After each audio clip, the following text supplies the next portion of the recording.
Hello, Christine here from Social Skills Australia, just dropping in to have a chat with you about something. I often hear some myths abound about teenagers and autism. So I want to tell you what nobody tells you about teenagers with autism and friendships. I've got 3 myths I want to talk to you about autistic teenagers and friendships, and these are often the things that stop parents getting their kids the help they really need. Myth 1, we hear this a lot: autistic people don't want friends. They're quite happy with their own company. The truth is, most of them do want friends. They just struggle with the how of friendships, learning the skills to make friends.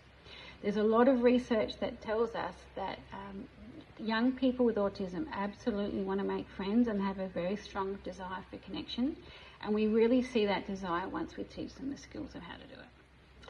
Myth 2, they'll outgrow it. They're late bloomers.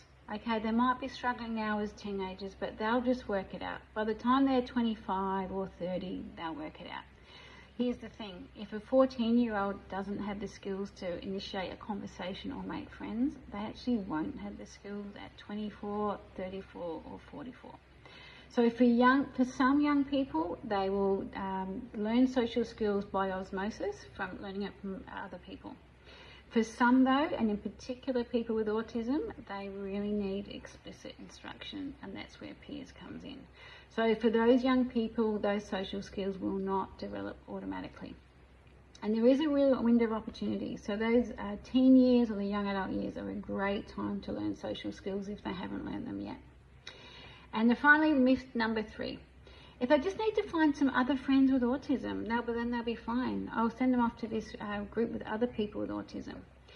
Here's the thing: we want our young people to have the skills to develop any friendship. So autistic friends are fine, and they really might have some things in common. But actually the basis of a good friendship isn't having the same diagnosis. It's having a similar interest. And that's what we focus on in peers, finding young people with a common interest. So what really helps with all of these things is explicit teaching, practice and coaching, using an evidence-based program that we know works. We take our young people through a journey of social skills over the 14 weeks, and we know it works. So if this sounds like something that might be useful for your young person, please get in touch. We're always enrolling for our next intake. So we'd love for you to book a discovery call. You can have a chat with me, and we'll have a chat about your young person and their goals and see if peers is right for them. I look forward to talking to you soon.